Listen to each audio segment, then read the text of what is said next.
Bismillah. Assalamualaikum warahmatullahi wabarakatuh. Katanya Soekarno, jadi kedua orang tua saya ini yang saya cintai dengan segenap jiwa raga sebenarnya tidak dapat memberikan pengajaran kepada saya tentang agama Islam yang asli menurut Soekarno.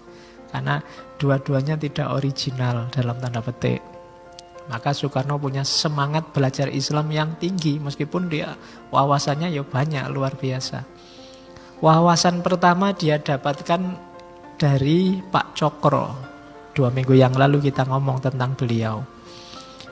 Aku tak pernah mendapatkan didikan agama yang teratur karena bapak tidak mendalaminya. Aku menemukan sendiri Islam pada usia 15 tahun. Ketika aku mengikuti keluarga Pak Cokro masuk satu organisasi agama dan sosial bernama Muhammadiyah. Karena kebetulan rumahnya Pak Cokro dekat dengan gedung pertemuannya Muhammadiyah. Gedung pertemuannya terletak di seberang rumah kami di Gang Peneleh. Sekali sebulan dari pukul 8 sampai tengah malam 100 orang berdesak-desakan mendengarkan pelajaran agama. Dan ini disusul dengan tanya jawab. Aku mendengarkan dengan penuh perhatian. Jadi tokoh pertama Pak Cokro, tokoh kedua Muhammadiyah.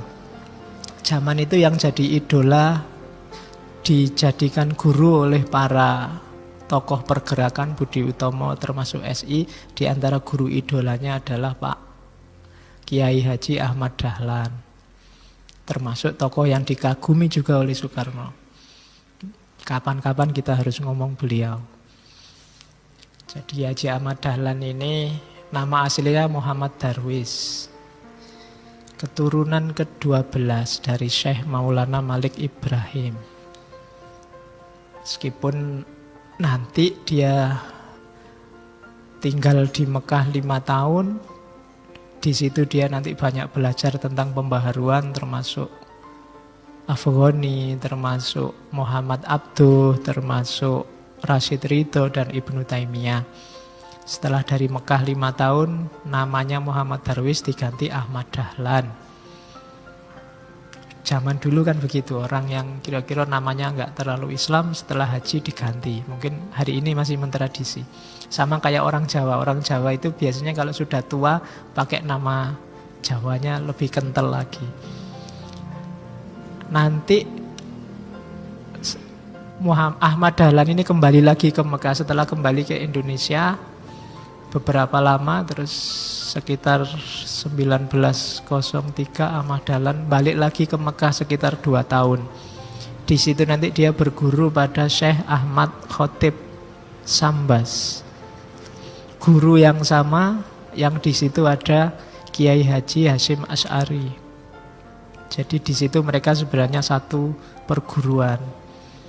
Yang satu melahirkan Nahdlatul Ulama, yang satu melahirkan Muhammadiyah. Jadi saudara seperguruan yang sekarang pengikutnya lirik-lirikan. Ya, tidak apa-apa, itu biasa. 2 klaster yang berbeda bergerak di rahan yang sama itu pasti saling lirik. Dan wataknya manusia itu ingin selalu lebih unggul dari yang lain. Tidak masalah asal caranya yang baik. Fastabiqul khairat, kan Al-Quran begitu. Boleh berlomba-lomba, tapi berlomba-lomba api-apian. Bukan berlomba-lomba apa api-apian itu. Bahasa Indonesia nih, baik-baikan. Apa baik-baikan itu? Pokoknya lakukan yang kamu ngerti yang baik sebanyak-banyaknya. Lebih banyak dari yang kamu anggap rivalmu. Caranya begitu kalau menurut Al-Quran. Jadi tidak apa-apa kamu di jalurmu masing-masing, tapi fastabiqul khairat lah. Dan Soekarno belajar dari Ahmad Dahlan, dari Muhammadiyah. Dan yang terakhir, yang terkenal ketika dia di penjara. Di sana nanti dia banyak belajar dari Ahmad Hasan. Ketika aku di penjara, aku menemukan Islam dengan sungguh-sungguh dan benar. Di dalam penjaralah aku menjadi penganut Islam yang sebenarnya. Dia merasa paham Islam itu dipenjara. Dari membaca buku, baca Quran, menelaah hadis, baca surat-suratan dengan ahasan, dia merasa terus paham Islam. Soekarno ini berani, meskipun sama ulama yang dia tahu ulama, ya dia ngirim surat, mendebat, mengajukan gagasannya yang berbeda, nanti dibantah oleh ahasan, dikirim lagi. Berani ngomong, tapi bertanggung jawab. Tidak ada benci-bencian di situ. Alirannya jauh berbeda. Soekarno mengidolakan Mustafa Kemal yang sekuler dari Turki, Hasan tidak suka. Debatnya keras, tapi tetap saling sayang. Hari ini jarang orang Indonesia bisa begitu. Kalau sudah merasa berbeda, berdebat, mesti terus musuhan. Terakhirnya Allahu Akbar. Kalau dulu cerdas, diskusinya enak, saling menghargai. Sama nanti sama muridnya Hasan, Pak Nasir. Itu ya debat, tapi ya beberapa pandangan nggak cocok, tapi nanti Nasir di dalam sejarahnya dikasih beberapa kali jabatan, meskipun nanti ada konflik dengan Masumi di era ketika Pak Karno jadi presiden. Tapi kelihatannya Soekarno orang yang bisa politik ya politik. Tapi ketika berurusan dengan agama, ya dia tahu siapa yang ahlinya dan mau diskusi. Itu kelebihannya Soekarno. Jadi di penjara dia dapat banyak wawasan. Ya meskipun kamu nggak boleh, Pak, ilmu agama saya kok rendah, Pak, saya masuk penjara aja. Nggak usah dicoba penjaranya, tapi ilmu agamanya ya. Kayak Hamka itu dulu kan menyelesaikan tafsir Al-Azhar juga di penjara. Oke, jadi saya melihat orang-orang dulu itu cara menanggapi perbedaan madhab, perbedaan aliran, nenek moyang kita Soekarno dan kawan-kawan itu lebih bijaksana. Bahkan Soekarno pernah nulis tentang Ahmadiyah dan memberikan beberapa apresiasi. Meskipun in esensial dia tidak setuju, tapi beberapa gagasan-gagasannya Soekarno memuji Ahmadiyah. Itu pasti lahir karena saya bilang di awal, luasnya wawasan, tidak sempit. Oke, jadi ilmunya dari Pak Cokro, dari Muhammadiyah, dari membaca, dari surat menyurat. Maka saya bilang tadi, berarti secara umum Pak Karno ini wawasan keislamannya diperoleh secara otodidak. Dan jangan salah, sudah banyak buku yang dia baca. Soekarno orang yang banyak membaca sejak muda. Oke. Kalau kalian ingin jadi kayak Soekarno, tinggal dicek Soekarno seumur kalian sudah ngapain aja. Kalian seumur sekarang sudah melakukan apa. Itu nanti akan kelihatan betapa bedanya kalian sama Soekarno. Soekarno sudah baca buku apa seumuran kalian, kalian sekarang sudah baca buku apa saja. Itu nanti akan kelihatan. Padahal sekarang buku itu tinggal kamu download, tinggal dibaca, Google juga siap sedia. Tapi kan minat bacanya yang rendah. Alhamdulillah Indonesia itu kalau urusan sosial media nomor 1. Kalau minat baca nomor 3 dari bawah. Ya, ya oke. Terus jadi itu ya dasar ilmunya. Nanti jangan tanya dari mana Soekarno. Ya itu tadi guru-gurunya sambil bacaan-bacaannya. Dan dia merasa mulai matang ilmunya tahun 26 adalah tahun di mana aku memperoleh kematangan dalam kepercayaan.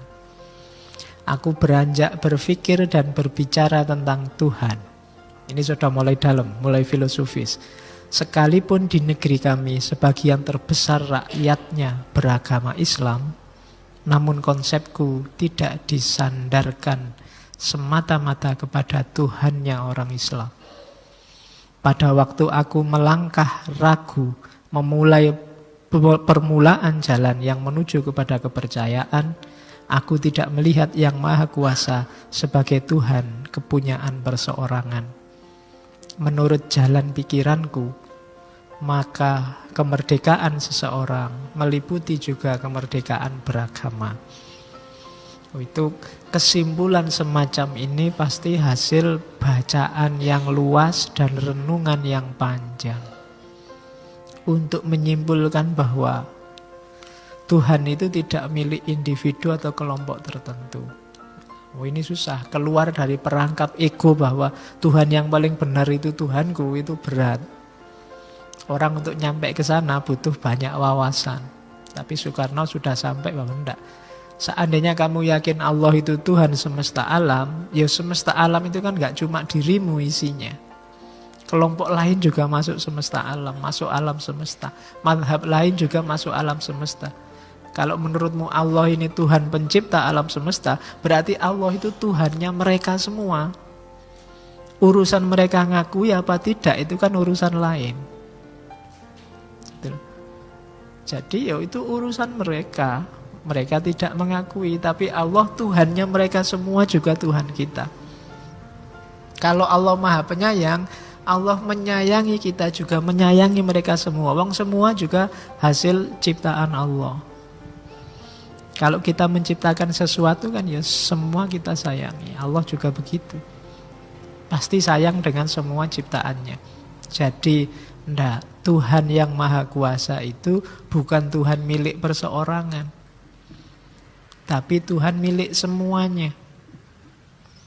Oke, kesimpulan pertama itu. Yang kedua ini hari ini yang orang rame. Kemerdekaan seseorang juga meliputi kemerdekaan beragama. Beragama itu merdeka, tidak bisa orang dipaksa. Agama urusan batin. Di luar kamu boleh ngaku aliran A, tapi diam-diam kamu aliran B kan tidak ada yang tahu. Di situ kita murni merdeka. Kamu bisa muji-muji orang di depannya, di belakangnya maki-maki kan ya, tidak ada yang tahu. Di batinmu maki-maki juga tidak ada yang tahu. Ranah batin. Kuncinya agama kan ada di batin nanti. Di situ kita merdeka. Nah, akuilah kemerdekaan orang untuk beragama. Karena setiap orang punya kecenderungannya sendiri-sendiri. Nah, itu Soekarno. Jadi dia merasa mateng di sini itu 1926. Jadi dia merasa bahwa ketemu Tuhan sekarang. Kalau kalian kan sudah 5 kali sehari ketemu Tuhan. Meskipun rasanya kayak tidak ketemu. Kayak minggu lalu ya. Bedanya antara bertuhan sama berketuhanan. Nanti dibahas lagi sama Soekarno. Kita punya Tuhan. Tapi hanya punya. Tidak kayak orang punya Tuhan perilaku kita. Kayak punya pacar tapi tidak kayak orang punya pacar. Kalau malam minggu di kamar aja, tidak pernah ada yang ngirim anu. Kayak tidak, tapi aslinya punya. Itu kan kayak bertuhan tapi tidak berketuhanan. Pacarnya banyak tapi tidak pernah apel misalnya. Itu cirinya. Ngakunya bertuhan tapi gampang putus asa. Ngakunya bertuhan tapi gampang ngamuan. Ngakunya bertuhan tapi susah menerima perbedaan. Ngakunya bertuhan itu berarti tidak berketuhanan. Makanya orang Indonesia itu pasti bertuhan deh, tapi harus ditegaskan lagi berketuhanan. Ada beda antara bertuhan dengan berketuhanan. Minggu lalu kita singgung itu.